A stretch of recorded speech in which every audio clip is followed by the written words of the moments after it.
humanity sends the first space expedition to Mars, which mysteriously perishes. Rescuers struggle to reach the red planet and discover an astonishing find that reveals the secret of the origin of humans and life on Earth.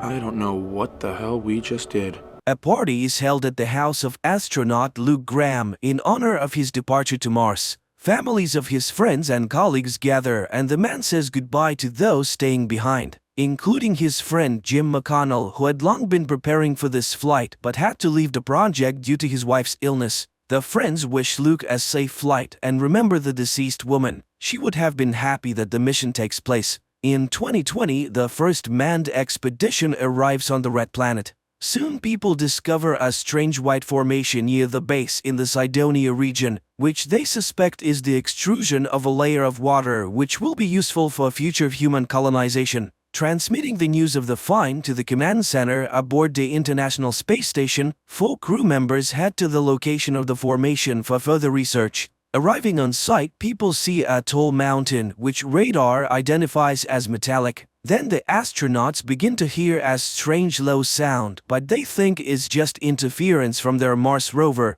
And when they increase the power of their equipment, the sand beneath their feet starts to move. At first, this doesn't cause much concern. The astronauts stay in place, examining the mountain, above which a sand whirlwind is growing. But soon it begins to behave like a sentient being, seemingly examining the newcomers and then attacking them, killing 3 astronauts within seconds, and then emitting a powerful electromagnetic pulse, destroying most of the working electronics aboard the ship. After the whirlwind subsides, a huge human face carved out of dense material appears from under the layer of sand. The space station receives an unintelligible message from Luke, but they do not understand what happened and whether Luke is alive. The leadership realizes that the rescue expedition needs to be organized, but how this can be done technically is unclear. Then Jim proposes a solution to the problem, as he had developed plans for evacuation from Mars. The station commander agrees to consider it but opposes Jim's participation in the expedition because the man refused to undergo tests and left the project.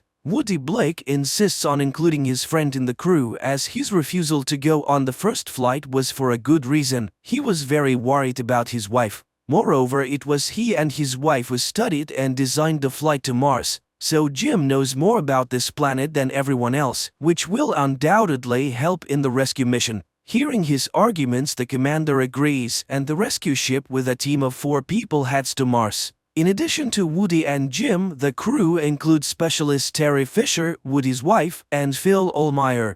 Along the way, Jim kindly envies the love between Woody and Terry, observing how tenderly they treat each other. Soon, the surface of Mars becomes visible from the ship, and people note that the expedition camp is intact, and even see 3 burial mounds next to the building. It is unclear what happened to Luke. Maybe there was simply no one to bury him. Soon, a magnetic storm covers the planet, and the astronauts can no longer see anything. Command gives permission to land. Woody goes to share the news with Jim and catches him watching a family movie from which it becomes clear that his wife was also an astronaut, and together with her husband, they dreamed of flying to Mars. The ship is preparing to enter orbit around the red planet, but then a swarm of micrometeorites appears in its path, and one of the meteorites punctures the hull, injuring Phil's arm. The station begins to lose air, and Woody goes into open space to find and fix the breach. However, the breach is so small that it cannot be visually detected, and then Terry squeezes out juice which floats to the hole and seeps through it, indicating the breach.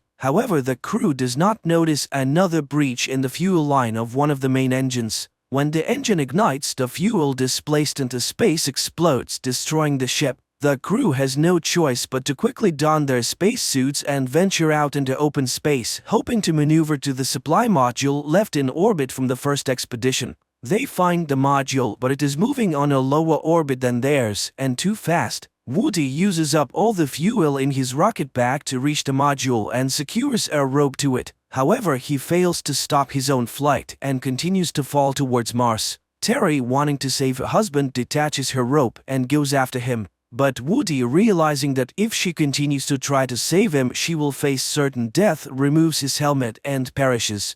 Crying, Terry watches her husband's body fall to the planet and then returns to the others. The three astronauts land on the planet using the module. Although the module itself will not be able to take off again, the rescuers brought with them new motherboards for the first expedition ship, replacing the burnt-out ones. Upon arriving at the base of the first expedition, they explore it, but find no one. Although the living quarters are completely intact, Jim goes to the greenhouse and is amazed that all the plants are doing well, everything is functioning and working. The astronaut removes his helmet, and in the reflection on the water he sees Luke with an axe attacking him, not believing that this is a real person, not a vision. The man is seized, and only then does he begin to believe that they have come for him.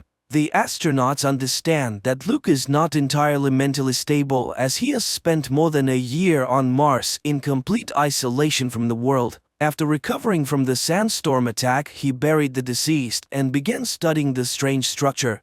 He shows the rescue team the video recording of the discovery that cost his crew members their lives, and people are astonished, realizing that they are looking at the face of a humanoid. He then demonstrates his most important find, a recording of the sound he heard near the formation. After several months of analyzing the sound, he understood that it represents a diagram of human DNA on a rectangular coordinate system in space. Someone left it here as their signature. But later, remembering how Phil created the DNA of his ideal lover from candy, Jim realizes that this is not a signature. In reality, it is a peculiar test left by the creators instead of a lock guarding the entrance to somewhere. It turns out that the first expedition perished because they answered incorrectly. Instead of complementing the DNA proving that they were humans, the astronauts directed radar at the face. Since the answer was wrong, the structure's security system, the sandstorm, destroyed the intruders.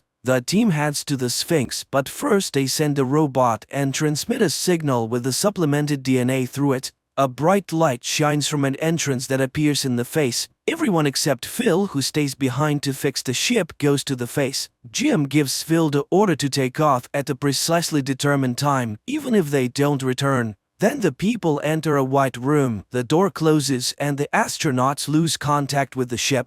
Soon the room fills with Earth's atmosphere, and the people remove their helmets. Immediately behind them, another airlock opens, and upon passing through it, the astronauts find themselves in a dark room where they see a massive three-dimensional projection of the solar system. Then a hologram of a Martian appears, silently explaining to the people that in the distant past, a massive asteroid struck Mars, destroying the planet's ecosystem, which strongly resembled the Earth's. The Martians had to evacuate their race to other star systems, but they also sent a ship from Mars to neighboring Earth, containing the seeds of future life. Hundreds of millions of years later, multicellular plants and animals appeared on the planet, and no one could explain how it happened. Many years have passed since this panspermia. The new forms that emerged from the sent DNA evolved and became humans. They were supposed to return home to Mars one day so that the Sphinx would recognize them as the descendants of the grandiose experiment.